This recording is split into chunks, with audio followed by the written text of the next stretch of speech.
दोस्तों, अगर मुजरिम को सही वक्त पर उसके किए की सजा मिल जाए तो फिर शायद आगे होने वाले क्राइम में कमी आ जाए, लेकिन ऐसा होता नहीं है।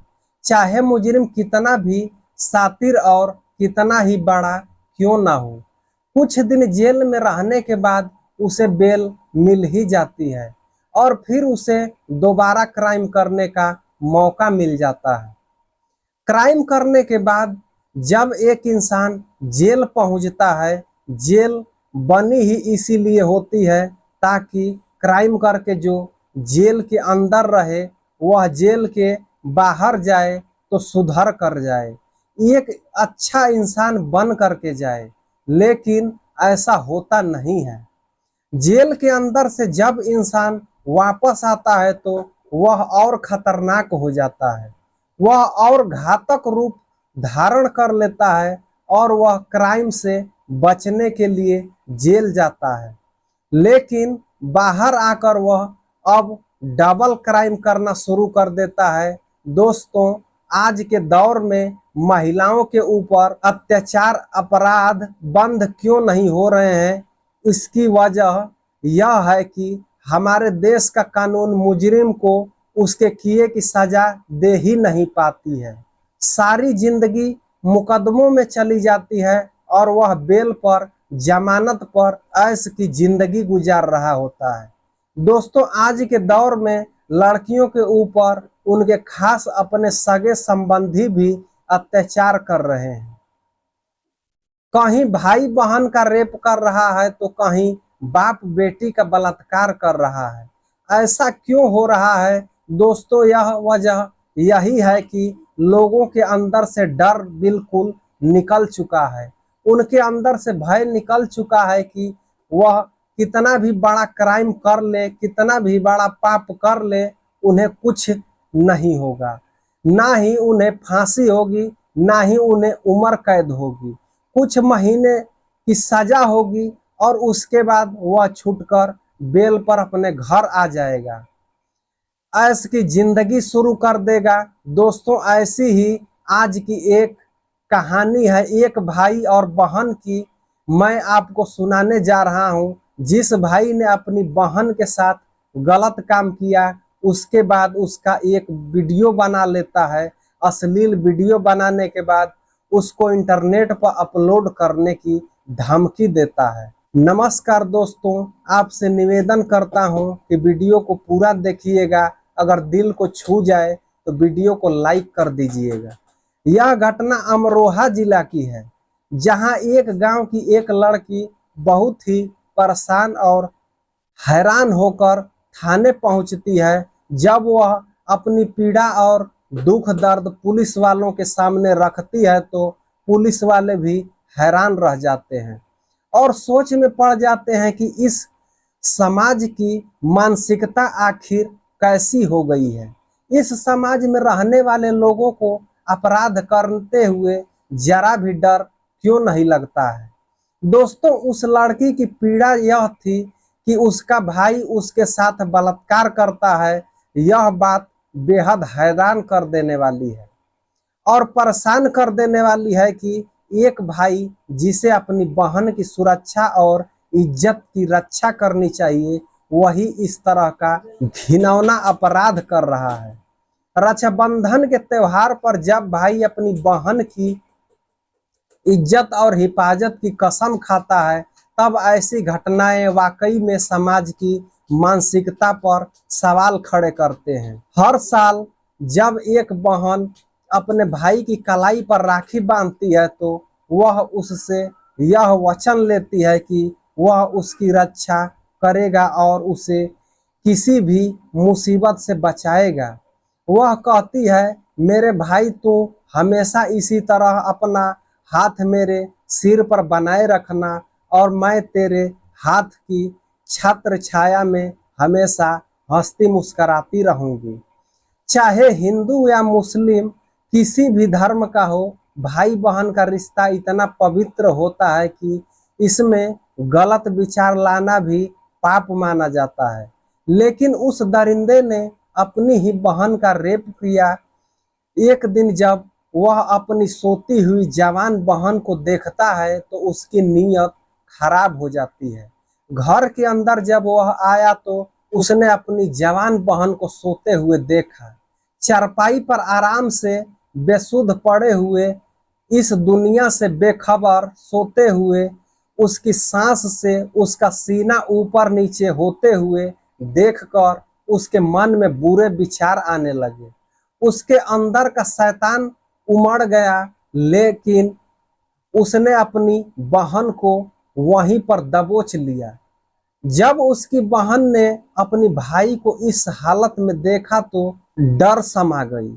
वह रोई, चीखी और चिल्लाई, लेकिन उसके भाई पर कोई असर नहीं हुआ। उसने अपने भाई के सामने हाथ जोड़कर कहा, भाई तुम ऐसा क्यों कर रहे हो? तुमने मेरी इज्जत बचाने की कसमें खाई थी, लेकिन उसका भाई उसकी कोई फरियाद नहीं सुनता है।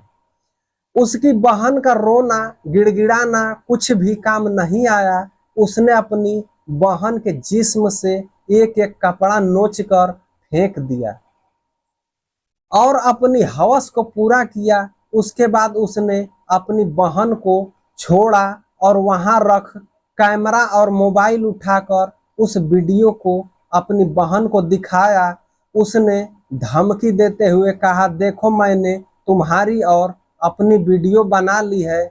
आज के बाद जब भी मेरा मन करेगा मैं तुम्हारे साथ यह काम करूंगा। अगर तुमने इस बात को किसी से भी कहा तो चाहे माँ बाप हो, मोहल्ले पड़ोस के लोग हों, तो मैं तुम्हें जान से मार दूंगा।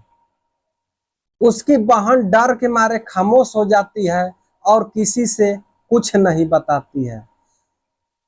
लेकिन हाँ, कभी कभी वह अपने भाई के सामने हाथ जोड़कर यही कहती थी, भाई तुम जो यह वीडियो बनाई है उसको डिलीट कर दो। कभी धोखे में अगर वह किसी के सामने चली गई तो हमारी इज्जत का जनाजा निकल जाएगा। मैं किसी को मुंह दिखाने के काबिल नहीं रहूंगी।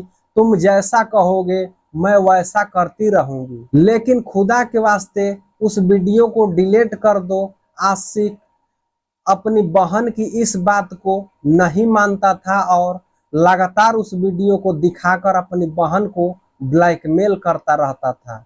वह उसकी इज्जत से खेलता रहता था। इसी तरह एक दिन वह अपने बहनोई के घर पहुंचता है। जब वह अपने बहनोई के घर पहुंचा तो उसे भी बता दिया कि वह अपनी बहन के साथ क्या क्या करता है।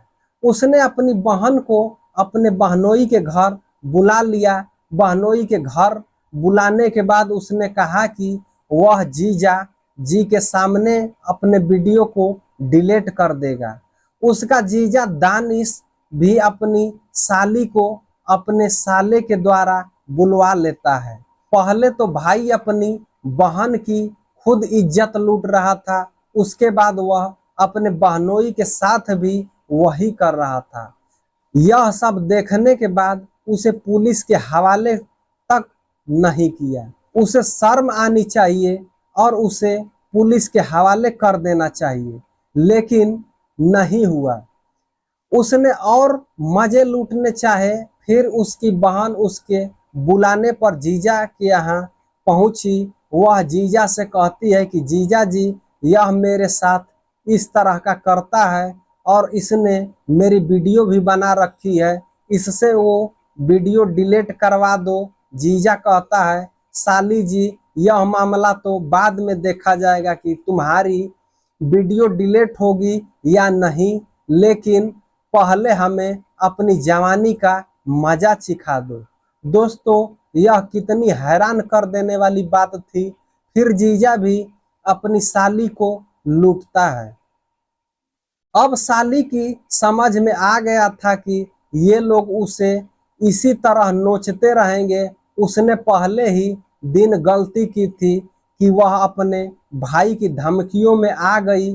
अगर वह पहले ही दिन पुलिस स्टेशन जाती तो आज यह नौबत नहीं आती कि उसे जीजा के नीचे भी आना पड़ता।